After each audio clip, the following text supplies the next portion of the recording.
Olá, colegas servidores. Uma boa notícia, olha só. O governo montou ali a lei orçamentária anual, né? E disponibilizou aí o valor de 40 bilhões para despesas com pessoal para o ano que vem, bem como também para encargos sociais, para pagamento aí dos aposentados e pensionistas.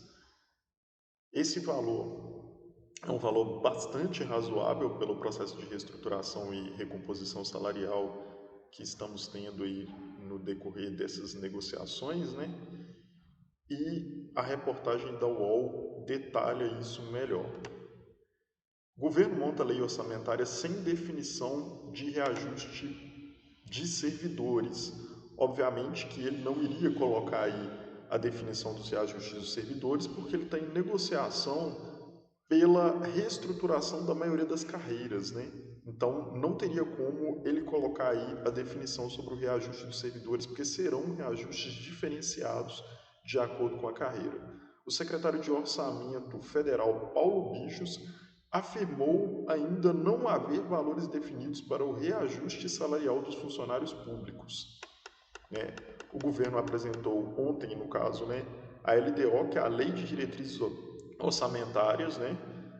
A proposta traz as regras para a elaboração do orçamento de 2025 e precisa ser aprovada no Congresso até 30 de junho. Se aprovada no Congresso com esses valores, dá para fazer uma recomposição daquilo que a gente perdeu durante o governo Bolsonaro e durante o governo Temer, em uma escala até razoável para nós servidores, sabe? A proposta apresentada pelo Ministério do Planejamento e Orçamento prevê 40 bilhões a mais na despesa com pessoal e encargos sociais em 2025. O valor, contudo, não foi detalhado. Esse detalhamento, quais são os passos agora para esse detalhamento, né? O governo vai sentar com as categorias no decorrer das próximas semanas aí.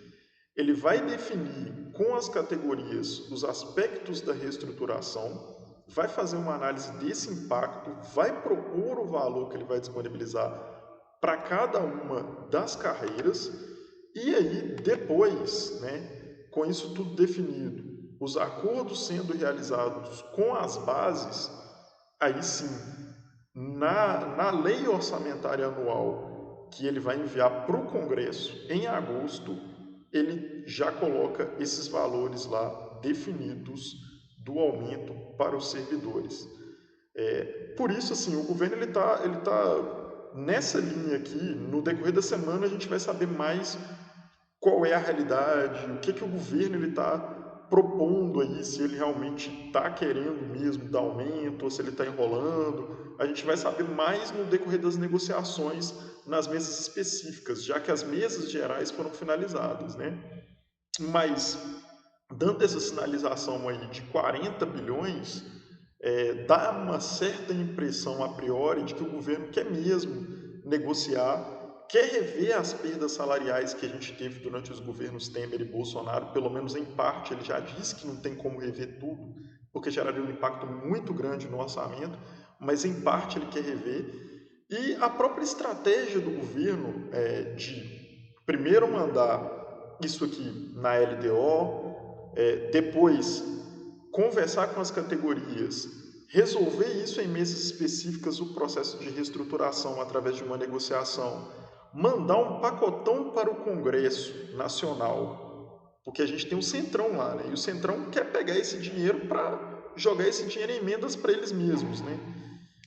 E mandar isso num pacotão é uma estratégia boa por parte do governo, é uma estratégia boa para nós servidores, porque a pressão de todas as categorias do funcionalismo público para que o Congresso aprove isso acaba ficando mais forte, né? E aí o Congresso não tem como muito mexer nesses valores, o que eu acho que é o interesse do governo, sabe? Não mandar isso individualizado para o Congresso, porque ele pode retirar esses recursos e passar isso para emendas, que é tudo que o Congresso tem feito com esse centrão nos últimos anos, né?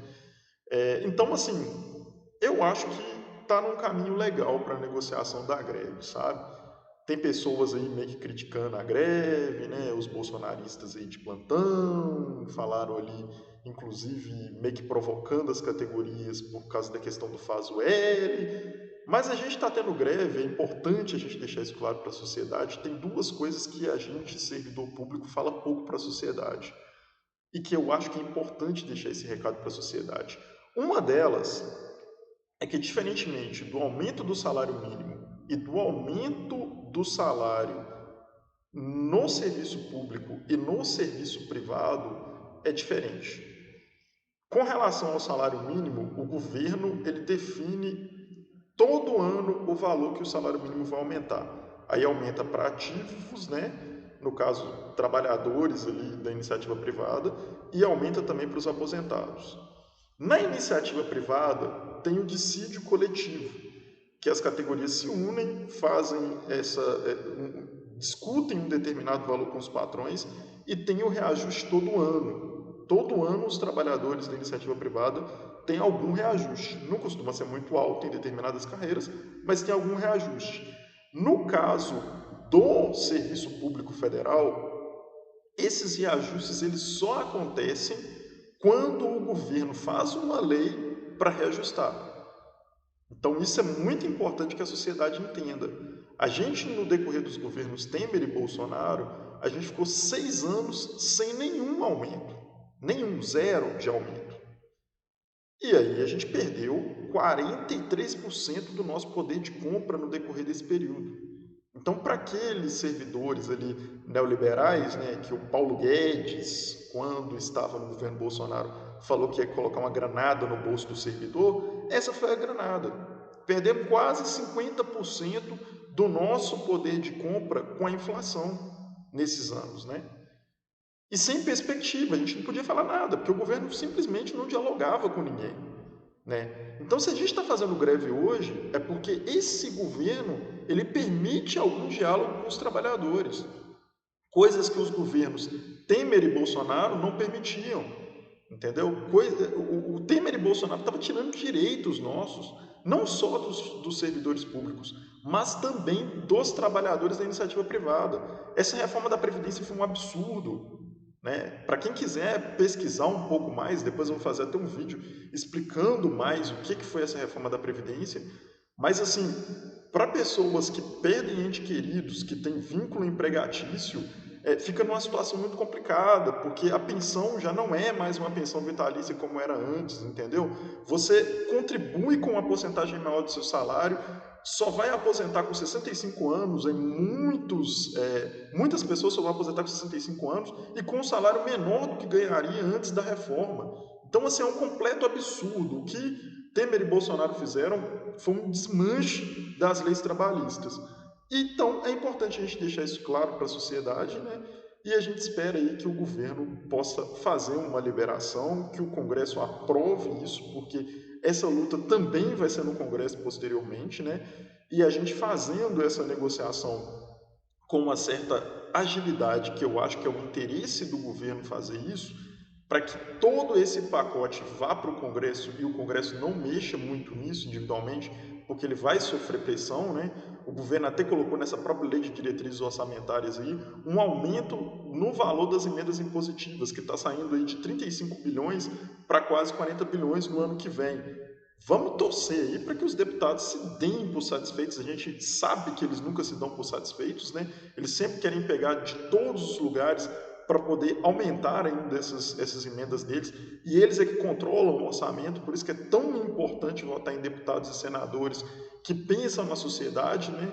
Que têm uma visão mais progressista, mas infelizmente o Congresso que a gente escolheu nas últimas eleições é muito ruim.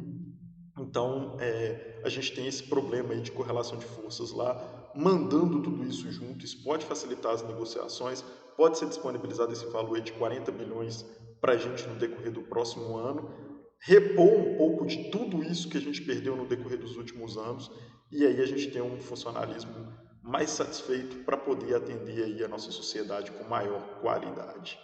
Bem, pessoal, essa é a análise, essa é a reflexão. Se vocês quiserem mais informações aí a respeito da nossa carreira, a respeito de conjuntura política, se inscreva aí no canal Direto ao Ponto Podcast, que a gente vem com mais informações aí no decorrer dos próximos dias, tá? Um abraço a todos e muito obrigado por assistir esse vídeo até o final.